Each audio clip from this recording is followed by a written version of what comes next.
here at Hess Energy Marketing, a direct energy company. I'd like to welcome everybody to today's webinar, New York City Demand Response. Before we get started, I just want to provide you with a couple of details for today's call. So first, feel free to ask questions by typing in the box at the far right of your screen. We will answer as many questions as we can get to at the end of the presentation during the question and answer portion of today's webinar as time permits. We do have quite a number of people on the call. Second, the audio for today's call is located on the toolbar on the right side of your screen as well, and you can see that shown here on the slide. The dial-in information is within the audio box. However, you can also hear today's presentation from your computer speakers, but you just need to make sure your volume is not on mute. Lastly, when you end the webinar, a short survey or questionnaire will appear on your screen. Your answers to these questions will assist us in meeting your needs following today's presentation. So we would appreciate it if you could just take 1 or 2 minutes to complete it.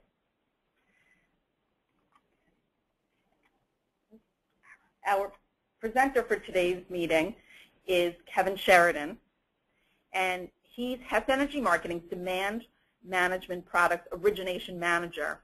He's a 20-year veteran of the energy industry, and given his specialized knowledge about demand response, which he's developed over more than 5 years of specific focus on these programs, he has a lot of useful information he'll share with you today. So I will say that you're in for a real treat and a lot of good information today.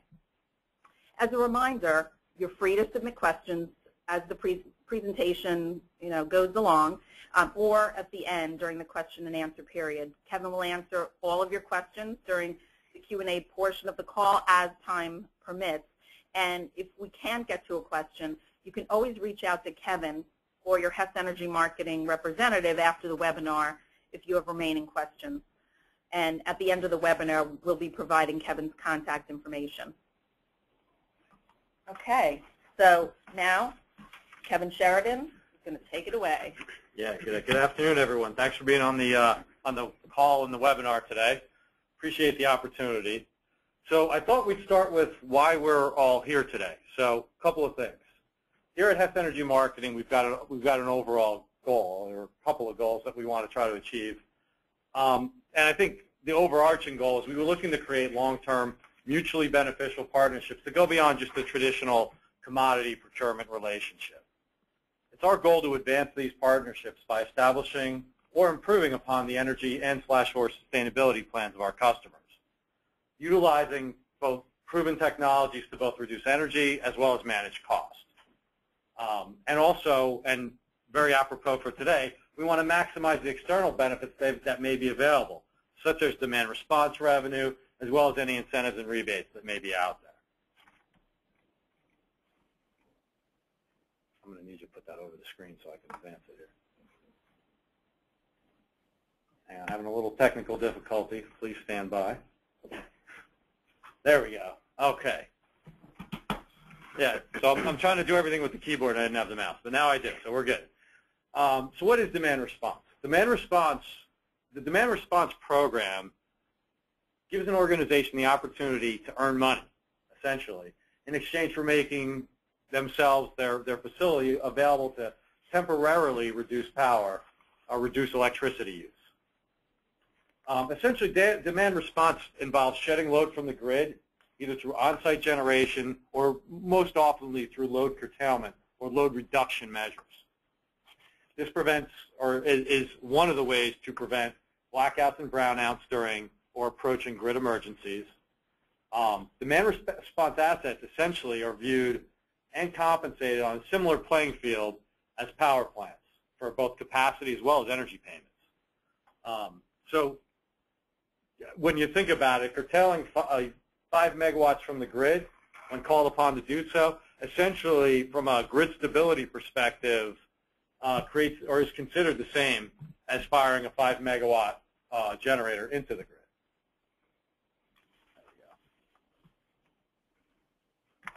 There we go. So just to give you a little bit more on that, the electric system benefits of demand response. reduces peak load on the grid, which does a couple of things. It prevents strain on the grid and fatigue. And what we mean by that is essentially on real hot days or real stress days on the grid, which is when the power's maxing out, it'll create some ease on that. So essentially, you're not going to be running the generators as hard. The transmission components are not, transformers specifically I'm thinking of, are not going to be stressed as hard, and so they're going to have a less likelihood of failure. It also optimizes the existing power curve, delays the need for new peaking power plants, so on an overall basis, that leads to cost reduction. And in a real-time basis, it controls the real-time peak energy costs. So in terms of the social benefit of demand response, I'm just going to provide this quote from the New York ISO. In addition, the New York ISO's demand response programs, which reduce energy use at peak times, were activated every day of the week to help manage demand, particularly in historically congested areas of the lower Hudson Valley, New York City, and Long Island, which is essentially, we're here to talk about New York City primarily today. So that's a fitting quote, and that was released in a letter from New York ISO on July 22nd, 2013. So how does it work? So Hess Energy Marketing, we work with the customer to determine the optimal enrollment value, right? Pricing structure and curtailment plan that minimizes operational impacts to the performance of the facility. So what am I talking about there? I'm talking about finding things within the facility that an operator, activities that they can do on a temporary basis to reduce load without completely shutting the facility down or doing something that's going to essentially have a major negative impact on tenants. There might be some minor impacts, but nothing major, nothing that's going to impede the flow of business, if you will. If needed, and oftentimes it is, metering equipment is installed. We do this at no out-of-pocket expense to the customer. We let the program proceeds cover that. So we'll essentially front the money and get paid back through the program. In most cases, the customer remains in control of how much power is reduced. Unless automated controls are implemented, and outside control is mutually agreed upon. Essentially, I'm going to say north of 90% of our customers do not go with automated controls because they prefer to have control of their facility in their hands. There are certain programs that we administer that require outside control to be given, but it's not for everyone. So what the customer's got to do is they just remain in control of how much power they need to reduce. They simply reduce when they're called upon to do so. We, behind the scenes, we handle all the measurement, all the verification, all the interface with the entities that we deal with, whether it's the New York ISO in this case or Con Ed, which also may be the case. We also provide our customers with an online access to their electricity usage data. Extremely valuable tool is Hess POWERPORT, and we'll walk you through a little bit of that today. And what the customer's got to do is just curtail when they're asked to do so, and ultimately sit back, relax, and get paid on a monthly basis for participating in the program. So what is it worth? What are the financial benefits that we're looking at this year for customers to participate?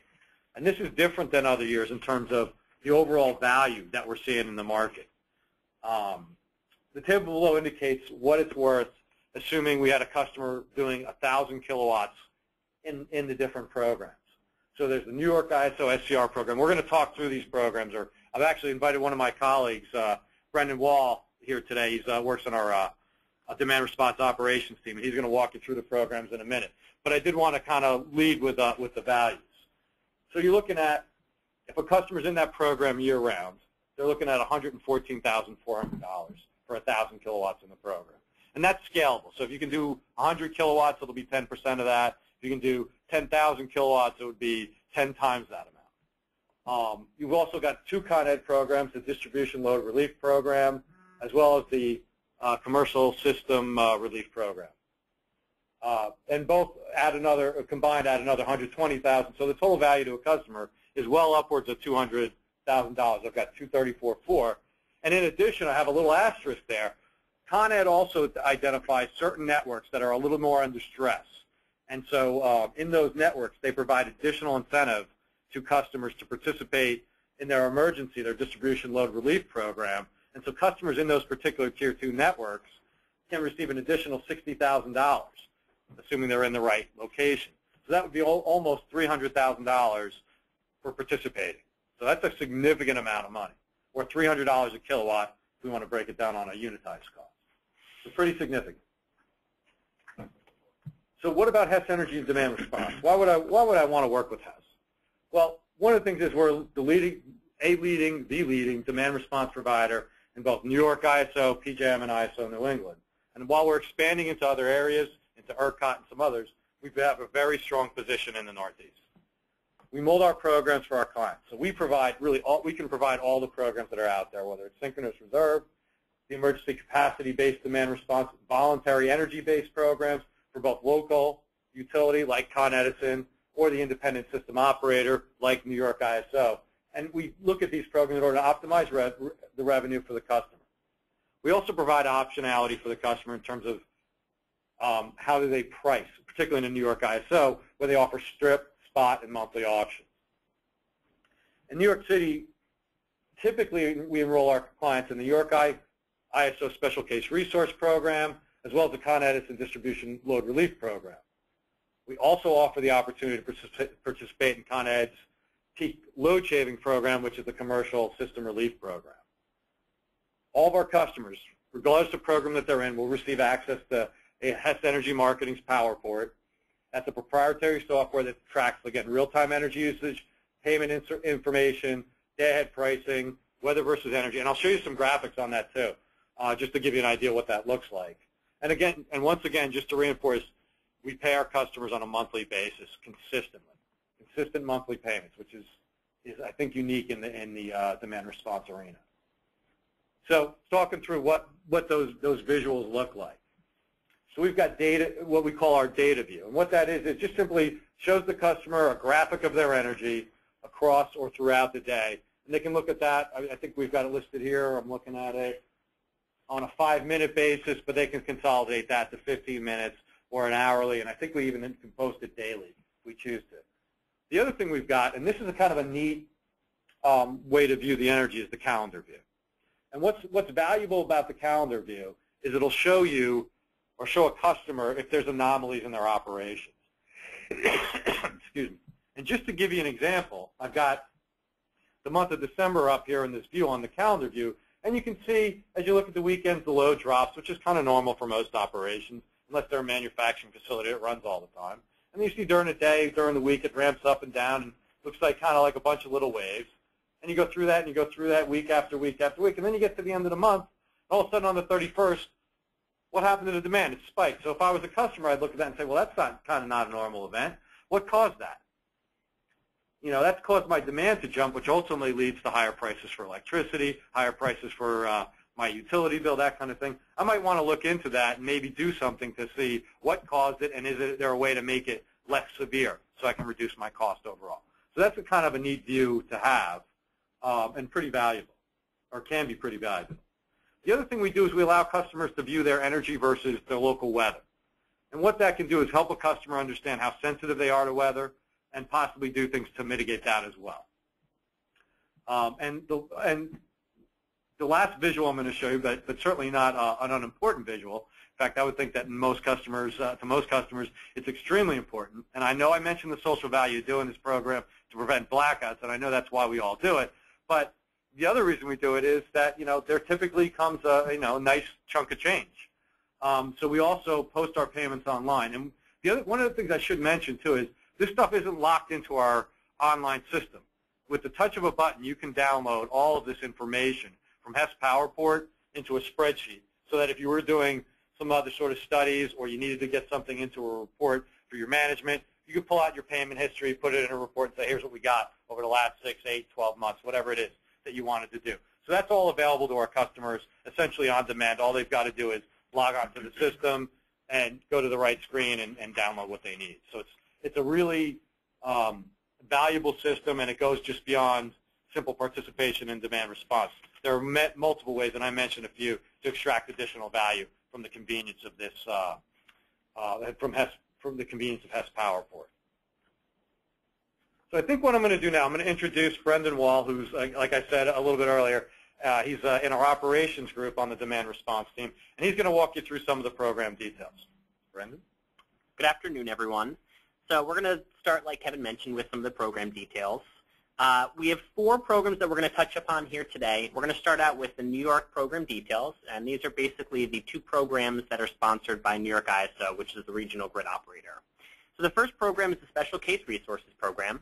The summer program runs May through October, and the winter term November through April. Those are 6-month terms. And a requirement of this program is a 1-hour test per capability period. So if you're enrolled for a year-long period, that's going to mean 2 tests. In advance of those tests and any events, a 21-hour and 2-hour advance notice is given before any event that's called is mandatory. The NYSO can request performance on less than 21 hours notice. However, at that point, it would be considered voluntary.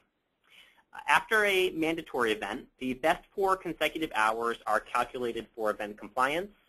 If, like in the case of a test, the event is less than 4 hours, then all hours of performance during an event are included to measure how you performed during that test. Your compensation is dependent upon either a fixed price that's agreed upon prior to your contract or on a floating pricing, which is the majority of our customers. And that actually floats, the customer has the option of choosing which NYSO market price they want to float that based on. Participants are called historically an average of about 2 days per year with the Special Case Resources Program. But didn't we see a bit of an anomaly last year? Wasn't there a higher number of calls with the, was it this program? Yes, so last year in the summer, with Zone J in particular, we actually did see calls of 5 days, and that was during the week of July 15th through the 19th, which was a very hot week throughout the state. And Zone J is what? That's the 5 boroughs of the city of New York? Correct. That would be just the 5 boroughs in New York City. Okay. So the rest of the zones, which were right outside the city and up through the rest of the state, were only called, I think, 2 or 3 times during that week and the rest of the summer. Right. And we had some extreme heat last year, but that was historically an anomaly, but it's something you should be aware of is, you know, in terms of a maximum, we have seen, what was the number of calls again? 5? 5 calls. In New York City last year. Area. Yeah. All right. Sorry to interrupt. No, absolutely. That was helpful.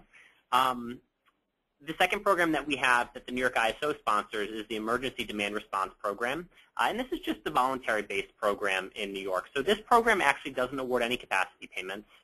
We like to advertise this program sometimes as a program if somebody didn't really know how they felt about being required to perform a demand response, wanted to get their feet wet, see what the calls were like. They can sort of get involved in this and still earn energy payments for any load reductions that they actually show during emergency events. Participants historically have been called, again, an average of 2 days per year.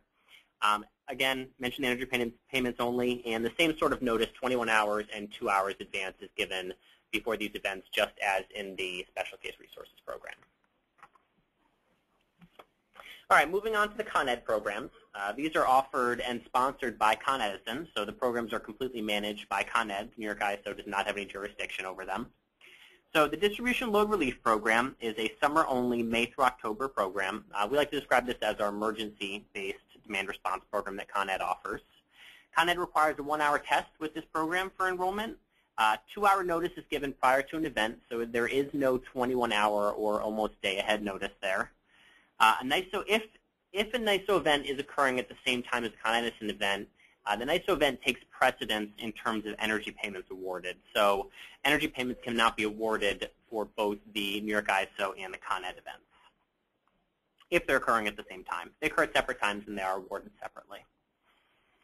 The current payment rate for the Distribution Load Relief Program is $3 per kilowatt month for the duration of the enrollment. Now that's pre-split, so Hess and the customer would negotiate what portion of that revenue that the customer would keep. And with this program, the possible event window is anytime between 6 a.m. and 11 p.m., and that's 7 days a week. Historically, we've seen participants called about 1 to 2 times per season, in addition to the 1-hour test. Sort of interesting thing to note here is that we saw this program utilized much less last summer, and to some level, we do expect utilization this summer to be lower than historically, which is because of some transmission improvements that were made actually following Hurricane Sandy. So something interesting to note. The next program that Con Edison sponsors is called the Commercial System Relief Program. This is currently a summer-only May through October program. Again, a 1-hour test Con Edison typically has called. That is an option, but they have typically exercised that option to call the test. And if they do call it, it is mandatory. With this program, again, you get the 21 and 2-hour notice prior to an event, which gives lots of advance time, which is good.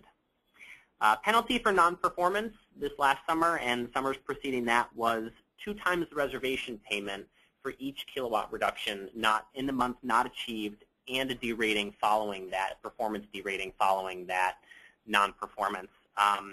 Now, what that means is there could have been an out-of-pocket penalty for enrollment and non-performance in this program. But that is changing, and we're going to go through some changes in a minute. Correct. So don't hang up yet. Now, historically, the payment rate for this program was a little bit more generous than the distribution load relief program. It's $5 per kilowatt month for the duration of enrollment. And this program is used a little bit more often by Con Ed. It's historically been activated about 3 to 5 times per season in addition to the test. Last season, we did see this program activated 5 days in a row.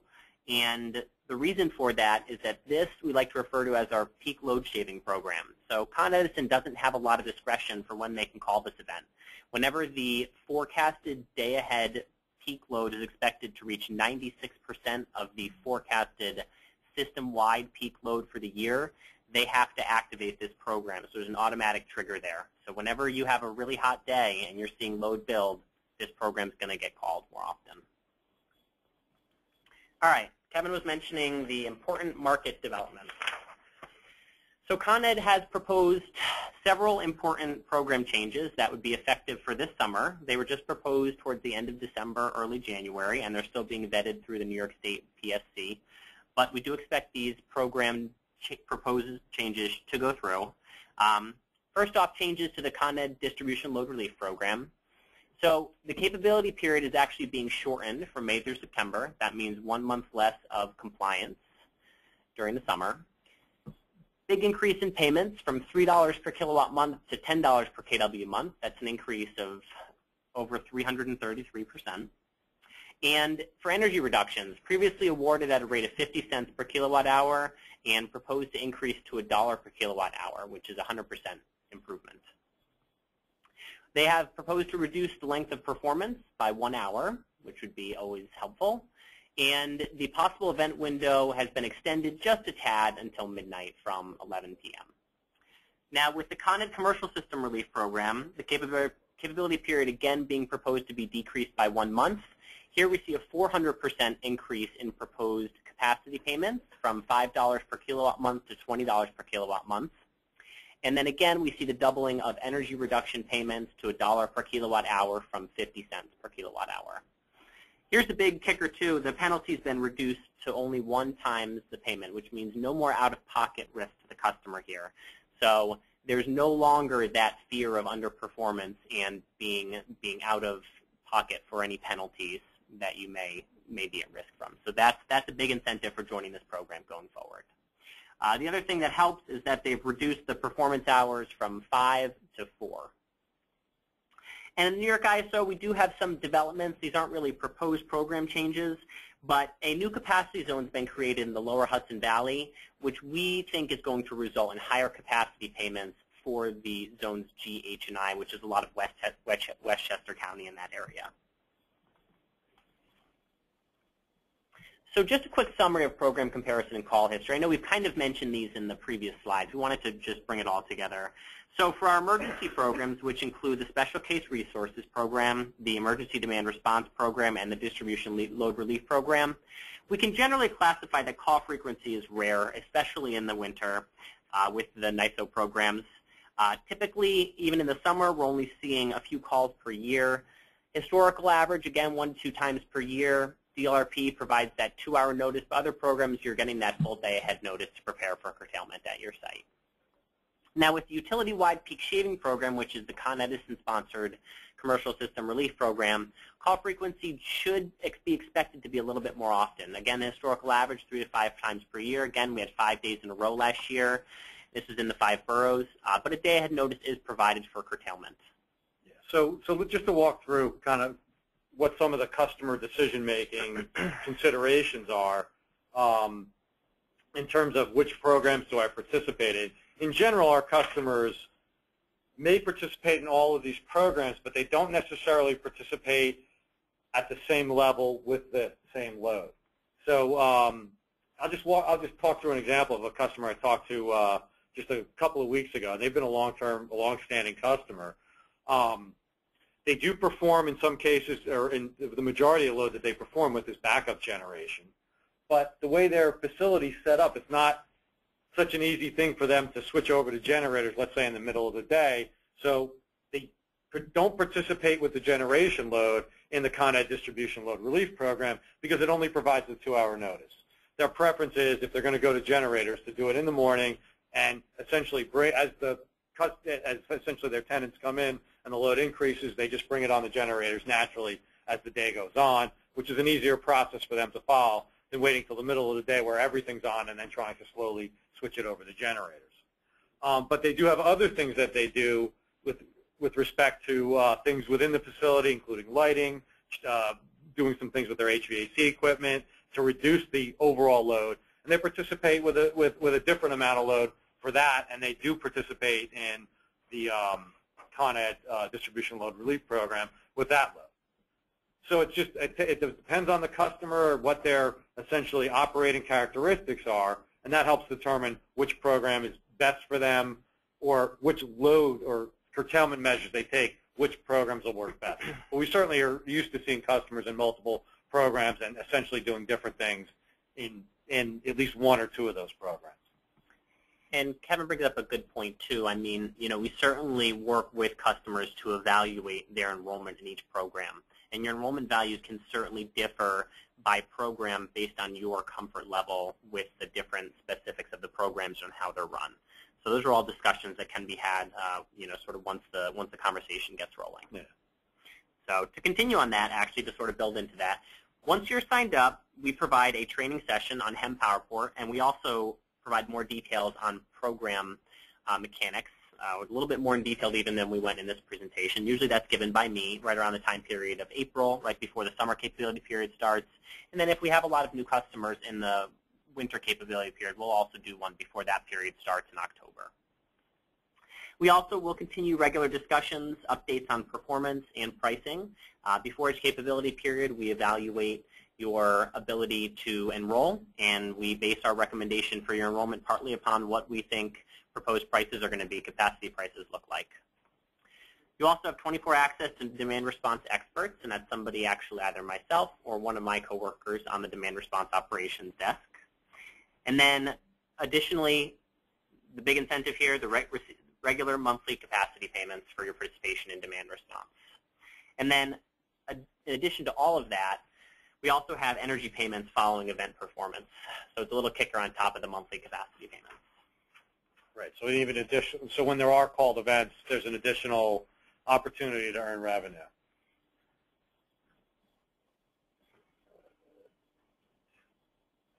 So, some of the benefits of choosing Hess Energy Marketing, and just to, this is some reiteration of some of the things I was saying earlier, but number one, the advanced technology and engineering capabilities certainly set us apart. We help customers determine what energy management actions make sense and what the value of these actions will bring, which is, I think, what you need to ultimately make a decision, essentially is taking the action worth the benefits that I'm going to receive, both the social benefits of helping to mitigate the potential of a blackout or brownout, as well as the financial benefits that go with participating in these programs. We certainly will assist customers in making their sites more energy efficient. We provide services to allow customers to comply with local laws, i.e. Local Law 87, as well as some others. The advanced metering and website data display, I think that's can be extremely valuable in terms of being readily able to see what's going on at the facility in terms of your energy use, in terms of your electric use specifically. And also, if you've got where near real-time metering is set up and internet capabilities is installed, you can see that actually in near real time. So you can see your load drop, over the period where a call is occurring. So that can be valuable to see just kind of how low you can go, and as you turn on individual measures, kind of what the impact of those measures can be. And certainly, I've already covered the value of seeing that, having that electric use in multiple graphical formats, being able to see that year-round can lead to extreme value. As a full-service provider, too, we simplify the energy management process. We'll help develop the DR curtailment plan. We'll handle the DR measurement and verification. Oh, by the way, did we mention we send you payments on a monthly basis? Well, we do. We send payments on a monthly basis. And we also offer an option that's sort of unique to our organization. Because we're an electric commodity supplier and we also do demand response, we can offer the option to combine the two together and often offer a discount on the electric bill. So that can result in some enhanced financial benefits. Essentially, as a customer, you're essentially self-supplying your capacity through these programs. So we, in turn, as an electric supplier, don't need to go out there on the market and buy it for you, and we certainly don't need to charge you for it. So there's some benefits to doing it that way. And along with that, we're also an energy one-stop shop, right? We sell energy, we do demand response. I mentioned local law compliance. We do energy efficiency projects. We have projects where we convert customers from oil to gas. We sell natural gas. So we're sort of a one-stop shop for just about all of your energy needs. And that kind of sets us apart as well. So at this point, I think I've covered just about all I needed to do with the presentation. So I am going to jump into the questions. So a couple of questions came in on the web. I'm going to start with the first one. It says, will the presentation be distributed? And I think the answer to that is yes, for sure it will. What's the timing on that? What's the plan as far as distributing the presentation? No later than Friday. No later than Friday. Probably tomorrow. Okay. And what are we doing with it? Are we going to just provide a printout? Is there going to be a recording? What's the overall? So an email will come to you thanking you for your participation, and then in the email there will be a link that you can click that will take you to the presentation. Oh, great. We're also planning on providing a recording of the webinar, so if you want to hear any of the details that go along with the presentation, you can. And we'll also have a button that you can click if you want to fill out a form to say, you know, can someone from Hess Energy Marketing please contact me to talk more about demand response. You just fill that out and we'll follow up with you. And you can certainly feel free to follow up independently by email. On the next slide, or the last slide, we have Kevin's contact information for any kind of more technical questions about demand response. But if you have questions more about, like, gee, how do I get started? And, you know, for that, you can call your HEM representative, whether that's, you know, generally your account manager.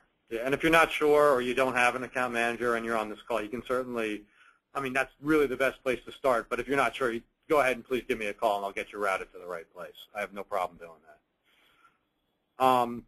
Oh, so this question came in. Can different DR providers offer different financial incentives for participation? And I would say that, you know, the answer to that is yes. I'm not sure it's limited to the financial incentives.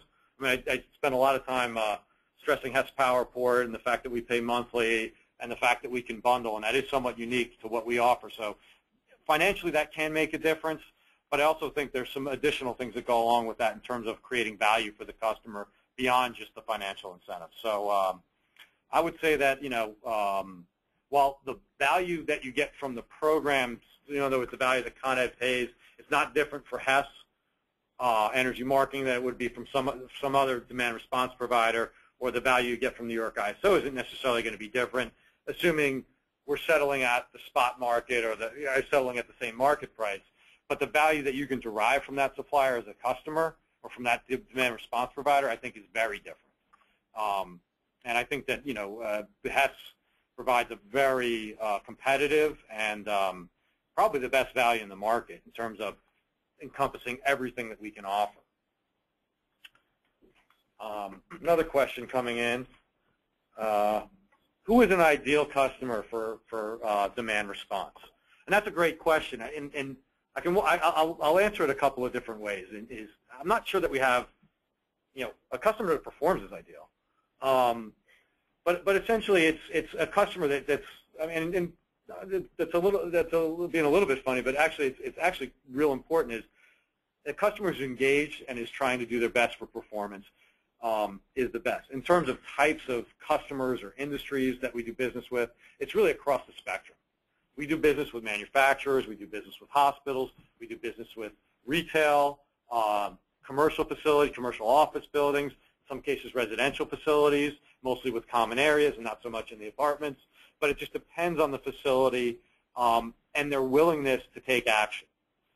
Certainly when folks have a backup generator, and they can run that certainly makes it a little bit easier on them, but that's not predominantly what we have in the programs. We have customers that are ultimately, in most cases, doing things with their HVAC to limit the load that they're using during an event. So anyone who's got a large heating, ventilation, and air conditioning system, so any kind of large building, has the potential to participate in this program. And we also see customers participating with lights. This building in particular, the building I'm in at 1 Hess Plaza in Woodbridge, is a commercial office building, and it participates in the program. And when we first got in the program, one of the things that we did was we played with our temperature set points, and we played with our lights and figured out what the optimum level would be. And one of the things that we do is we just, on all the floors, we turn off the perimeter lights, because when these events are called, it's usually a bright, sunny day, and the perimeter lights aren't necessary. In fact, some cases, we'll draw the shades and turn off the perimeter lights and have no loss in light level in terms of what we need to function. So there's a number of different things that customers do to participate, but the key thing is really that they're engaged and interested in performing in the program. That's the key. And I think I might have answered this question a little bit earlier. What are some of the ways residential and commercial buildings are able to curtail their energy use to meet the program requirements? And I think I just mentioned a couple of the ways. I mean, the typical stuff we see is with HVAC controls. It's turning off a chiller where there's multiple chillers, or turning it down. It's changing temperature set points, possibly changing the thermostat levels. If there's a centrally controlled system where they can do that. Sometimes there's a little bit that goes on with the cooling tower, and you typically accompany with that is something that does something. They do some shutting off or some slowing down of air handling units, air dampers, air switch outs. So essentially, you can keep the cold air in a little longer within whatever limits that they need to be safe. And the other thing that we'll see is, well, mostly it's different things with cooling. That's in a building. When it comes to manufacturing, we see a whole gamut of things with, turning off, completely shutting down everything from a manufacturing perspective, if that makes sense for the customer and they're flexible enough to do that, to just shutting down one or two things. It's not simply an on or off question. It's what can the customer do in a given event that's really not too painful and makes the most financial sense. Deadlines for enrollment. That's a good question. Brendan, you want to jump in on that? Yeah. So we actually have an enrollment deadline of April 1st for a May 1st start in the Con Edison programs. And then for the New York ISO SCR program and EDRP program, we actually have right around an April 6th deadline for a May 1st start. There's one more opportunity to participate in the Con Ed programs, and that is by May 1st for a June 1st start. And with the NYSO programs, there's a monthly enrollment on that, so we can really get you enrolled in that program at any point in time. We always like to stress the earliest of the deadlines to maximize value for our customers. So really, we want to be looking at that April 1st through the 6th time range to get our maximum program benefit for the summer. Yeah, and another question, I think we sort of already answered is, who do I contact to get started? And again, that'd be your Hess Energy Marketing representative. And if you're not sure who that is, or you don't have their phone number for whatever reason, you can always reach out to me. This is Kevin Sheridan. And my contact information, actually I'm going to pop it up while we're going through the Q&A, just so you have it. There we go. And if you can't reach me, you can always contact Brendan, but I would say start with me, and then we'll work it from there. And I think there was another question about, what's the New York ISO payment value? And that was on the chart. So this will be coming out to you. There was a slide. I'm going to get you the slide number here. And I'll also mention the values. Here we go. It's slide 8. We actually laid out the values for all of the programs by summer and winter capability period. So for the summer, for the New York Special Case Resource Program, we're looking at $78,400. For the winter period, it's $36,000 for a total of $114,400. It's about $40,000 in the Con Ed Distribution Load Relief Program, and about $80,000 in the Con Ed, the Commercial System Relief Program. And again, the commercial system and the Con Ed program are just for the summer. So a total of $234,000 and $234,400. And again, that's an estimate. I know it kind of sounds like a really sharp number because we brought it out to that level, but that's sort of an estimate of value for a customer that does 1,000 kW in the program, or 200. Yeah. So and the other thing I should mention in the Con Ed program is there's another $60,000 available if you're in those higher value tier 2 networks that tend to be a little bit more congested. So for the 1 megawatt, so upwards of almost $300,000 if the stars align and you're in the right location and can participate in all the programs at 1,000 kW. Another question came in, and can New York City customers participate with generators?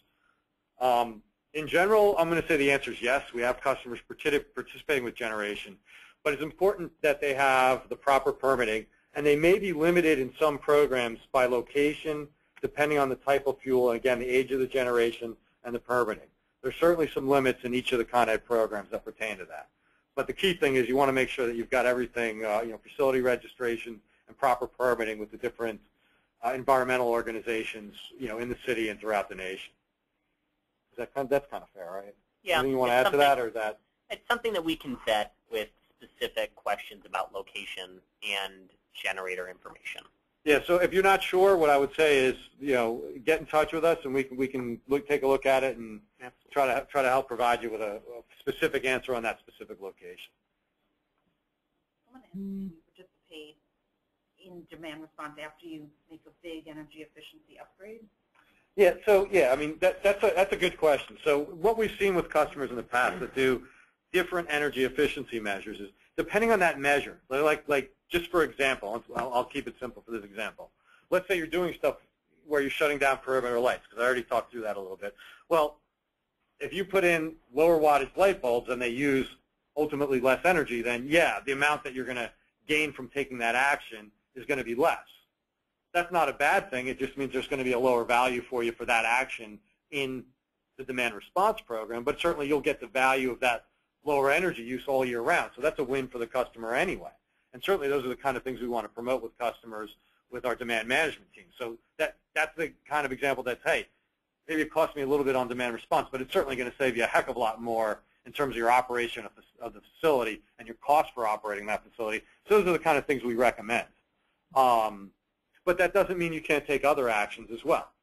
If you have more efficient equipment and right-sized equipment, it's typically going to reduce the amount of revenue you can get from these programs, but it's going to help you in terms of your long-term energy budget. But you can still participate. And you can still participate with the equipment that you have, absolutely.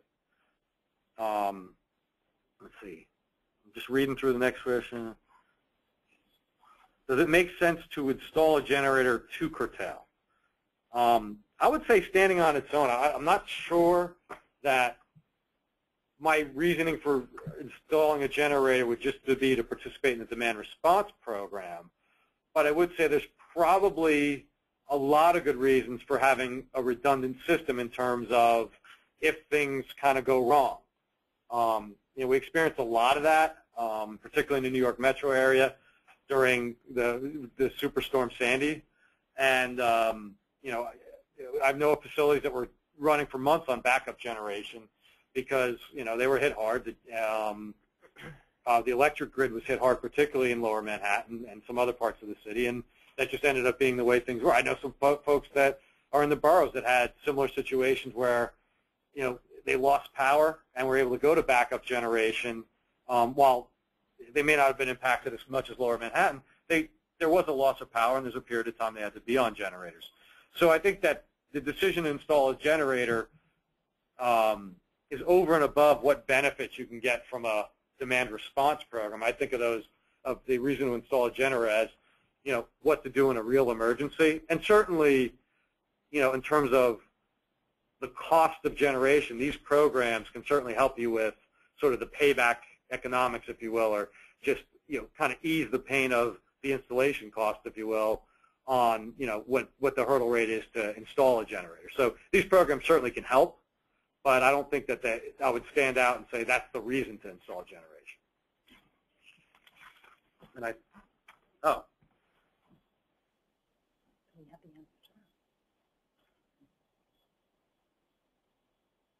Can you proceed? All right, I'm just walking through some of the questions. Yeah, one of the question came up, if I'm on electric with DE, can I get the bundling benefits? Assuming that you do demand response or you do demand response with direct energy business, then yeah. Yeah. Yeah, I mean, there may be some paperwork or something involved, but yeah, we can definitely figure out a way to make that work for you. Absolutely. And what I'd suggest, the person that asked that question, get in contact with me directly, ksheridan@hess.com. I'd like to talk you through that specific process and get you set up so that you can do that. Or you can give me a call, 732-750-6027. But definitely would like to talk to you individually and help you out with working the traps there. And I think that's about all we have time for. If there's any other questions, you can feel free to reach out to myself. Again, ksheridan@hess.com, 732-750-6027, or I guess that's the best way to go. So if you have any other questions or are interested in talking more about the programs, please reach out to me. I'd love to discuss it with you. So thank you so much for your participation today. You've asked some great questions, and hopefully we've been able to provide some useful answers for you. Remember, if you have technical questions about how the program works, you have Kevin's direct contact information, as well as his colleague, Brendan Wall, in demand response, and they can help you answer these questions. If your question is about, gee, how do I get started, you can call your account manager. Or you can email, it's not up on the screen, but you can also email, like if you don't know who your account manager is, demandresponse@hess.com. That's another way you can get in touch with us.